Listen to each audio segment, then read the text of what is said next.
Muy buenos días, gracias por acompañarnos en un nuevo Facebook Live de la República. Nos acompaña hoy la diputada María Inés Solís para conversar un poco sobre la minería en Costa Rica y un poco sobre la polémica que se ha generado en torno a esta iniciativa que está en el Congreso. Doña María, muchísimas gracias por acompañarnos hoy y conversar sobre este tema tan importante. Quizás si empezamos preguntándole básicamente por qué es importante hablar sobre este tema, por qué es importante regular la minería. Muchísimas gracias, don Esteban. Muy buenos días para usted y para todas las personas que nos están siguiendo en este live esta mañana. Bueno, a ver, el tema de la minería es un tema complejo, pero también es un tema que debería ser tratado como un tema estructural. El problema que existe, por ejemplo, en la zona de Cruzitas, que es la zona que yo conozco, que es la zona que está cerca de donde yo vivo y que además es una zona que yo represento, la situación es bastante complicada. Estamos hablando del desastre natural tan terrible que existe en esa zona. Yo no sé, don Esteban, si usted ha tenido la posibilidad de visitar la zona. El desastre ambiental que existe es terrible, la forma en la que están sacando el oro, irregular, por supuesto, el uso del mercurio que se está usando, que se está dando en la zona. A eso tenemos que adicionarle el tráfico de personas, el tráfico de armas, el tráfico de drogas. Por supuesto que esto viene acompañado de lavado de dinero, de evasión fiscal y de una gama enorme de crimen organizado que está dentro de Cruzitas y que, bueno, pues tienen controlado eso y lo hacen tierra de nadie. Bueno, no es tierra de nadie, es tierra de alguien, pero no de quien debería ser, que es pues, del pueblo, ¿verdad? Entonces, además de eso, nos encontramos con una situación económica paupérrima de la gente que vive cerca, donde no tienen ninguna posibilidad de generar empleo digno y empleo legal, justo, que además les pague sus cargas sociales y que además tengan derecho a todas las garantías estatales.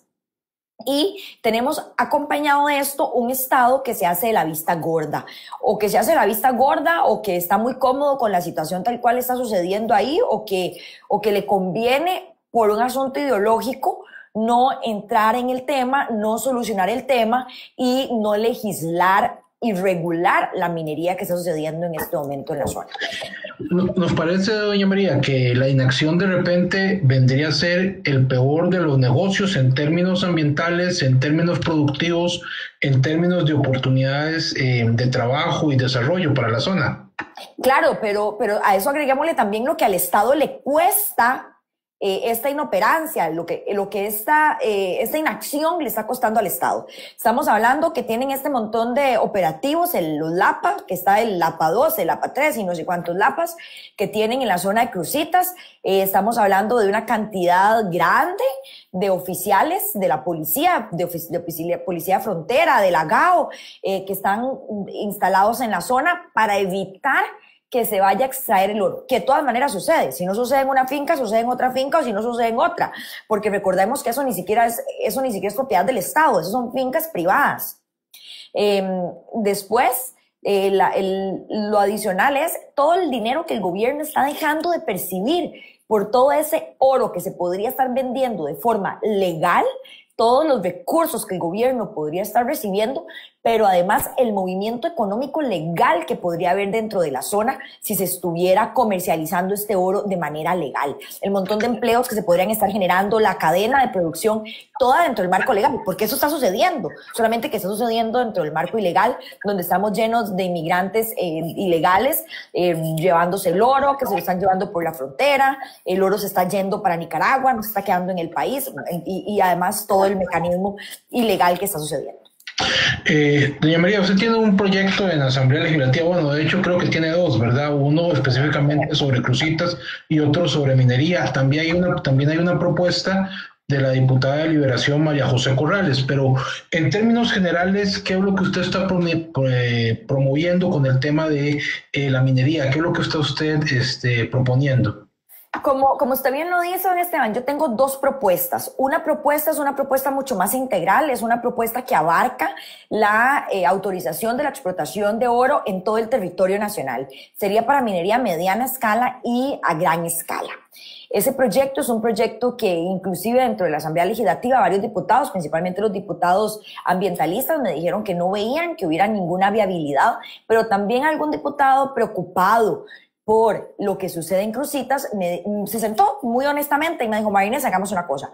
Yo estoy preocupado por lo que sucede en Cruzitas, yo sé que se tomaron decisiones incorrectas en algún momento y hay que solucionar ese problema. Trabaje una propuesta exclusiva para la zona de Cruzitas y tal vez no la ayudo, pero no la molesto. Para mí ya eso era un gran apoyo. Entonces presenté esa segunda propuesta que es exclusiva para la autorización de la explotación de este mineral en la zona de Cruzitas, donde se estaría legalizando la explotación en Cruzitas.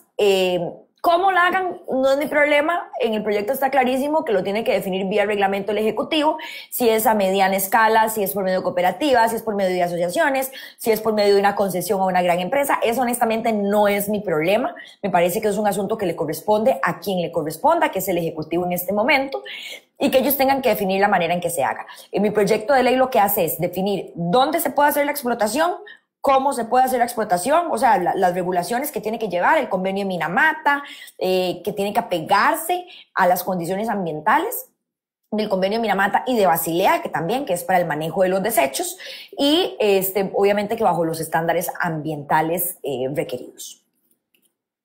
Mientras conversamos, quizá compartimos un video de lo que está pasando en Cruzitas, donde se puede apreciar un poco el abandono en el que se encuentra la zona. Y bueno, al mismo tiempo le pregunto, doña María, ¿se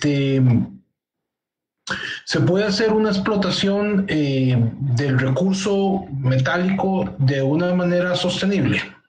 Qué buena pregunta, muchísimas gracias por esa pregunta. Más bien, verás que sí, de hecho hay toda una corriente a nivel mundial que se llama el Green Gold.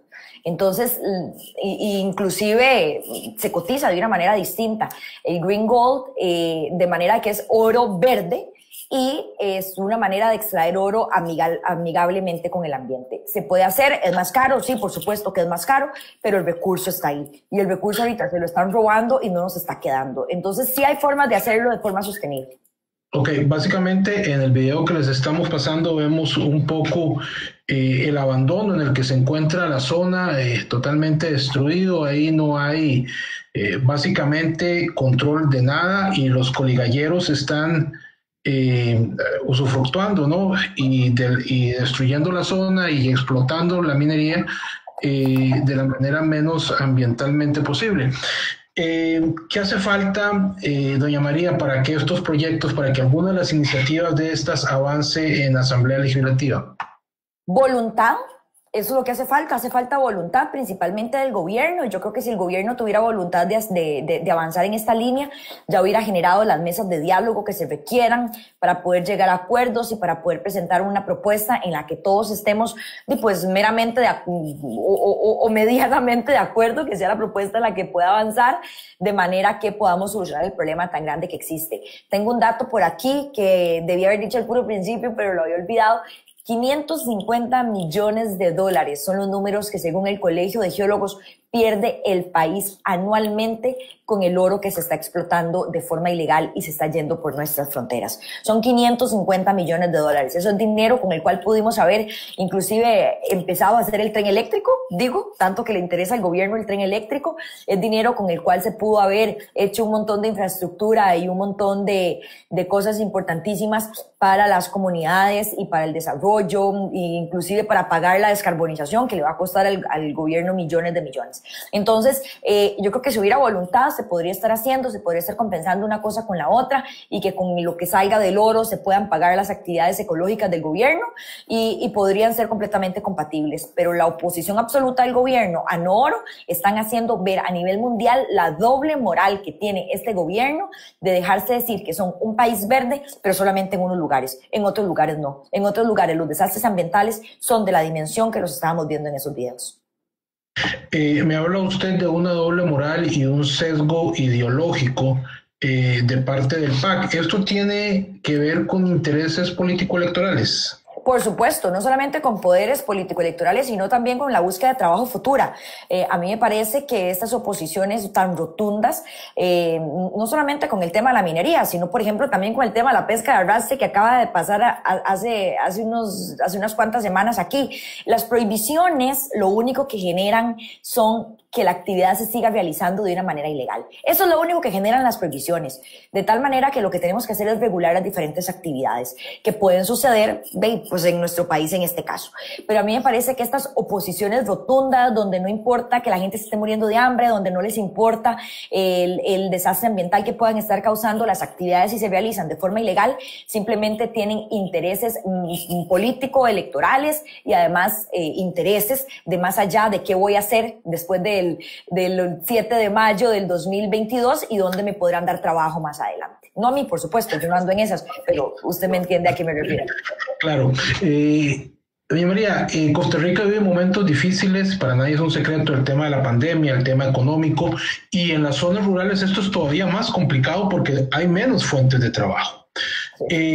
¿Maneja usted datos de la cantidad de puestos de empleo que se podrían generar con una minería controlada, regulada y además de impuestos? ¿Cuánto se podría generar si tuviéramos legalizada esta actividad en el país? Sí, claro, se dice que podríamos estar generando más de 700 empleos directos y más de 2.000 empleos indirectos. Alguna vez escuchaba a una diputada decir, pero por 2.000 empleos vamos a hacer eso. Bueno, pues me imagino que para alguien que no sale de gran área metropolitana, 2.000 empleos no es nada, pero para la gente que somos de zonas rurales y que vemos las necesidades que viven las comunidades, pues esa cantidad de empleos que se pueden estar generando de forma directa o de forma indirecta, que estamos hablando que van a andar por encima de los 2.500 empleos, es un montón. Es un montón de alimento para un montón de mesas que en este momento no lo tienen. Le hablo de realidad política, doña María. En diciembre inician sesiones extraordinarias la Asamblea Legislativa y vamos a tener un periodo muy extenso, en este caso 8 meses, en los cuales el presidente Carlos Alvarado y el ministro de la Presidencia estarían definiendo la agenda de debate de los diputados, ¿no? Eso quiere decir que llegaremos más o menos a julio, más o menos, de 2021 con las sesiones extraordinarias, y a partir de ahí tendremos inevitablemente ya los vientos electorales soplando con mucha fuerza en el Congreso y en el país, y esto complicaría aprobar un proyecto de ley como de esta naturaleza. La pregunta es, si en este periodo de 8 meses que arranca en diciembre no se aprueba nada sobre minería, ¿será posible que después en 2021 se pueda hacer algo sobre este tema o sería ya muy difícil hacerlo? Bueno, yo considero que durante estos 8 meses el gobierno no va a convocar ninguno de estos proyectos de minería.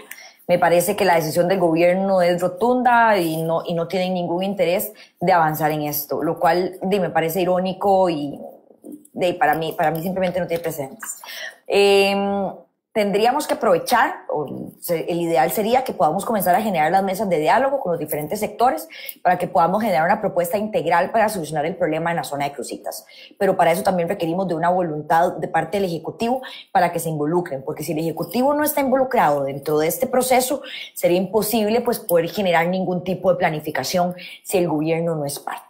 Necesitamos de muchísima voluntad de parte del gobierno para hacer eso, y yo esperaría que pretendan inclusive ellos liderar estas mesas de trabajo, como lo ha propuesto la ministra en comisión estos días, cuando ha venido a poner el pecho a las balas, a dar una oposición rotunda de parte del gobierno a la minería. Así que me parece que lo que podemos hacer en este tiempo es avanzar en un diálogo, avanzar en propuestas para sentar y generar una propuesta de consenso que nos lleve a solucionar el problema tan grave que existe en la zona. Habla usted de una propuesta de consenso juntando sus iniciativas, juntando la iniciativa de la diputada Corrales, y de repente el gobierno tendría que estar acá, pero ¿tienen ellos algún tipo de apertura que se pueda aprovechar?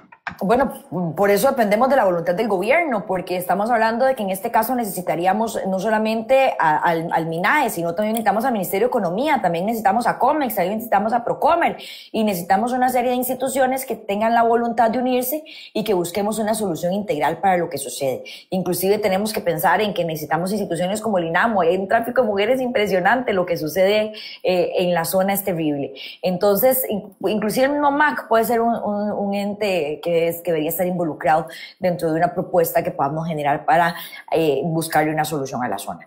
Es voluntad, es un tema de voluntad y yo esperaría tener esa voluntad de parte del gobierno. Hoy justamente tenía una reunión con la ministra de Ambiente, el ministro de COMEX y el ministro de la Presidencia. La reunión tuvo que ser cambiada porque la ministra tiene una reunión con el presidente, nos vamos a reunir la próxima semana, pero yo esperaría que uno de los temas principales de esa reunión sea justamente cómo planificar una mesa de trabajo de manera que desde los diferentes sectores y desde los diferentes grupos podamos llegar a un entendimiento para presentar una propuesta que solucione el problema que existe en la zona. Para mí no es de recibo un absoluto no del gobierno con relación a la explotación de oro, pero que tampoco haya un plan B. Perfecto. Doña María, le agradecemos mucho el haber conversado con nosotros esta mañana sobre este tema tan importante y a ustedes el habernos acompañado. Las gracias en esta mañana. Muchísimas gracias a usted, don Esteban, y a todos los que nos siguieron hoy. Que tengan muy lindo día. Hasta luego.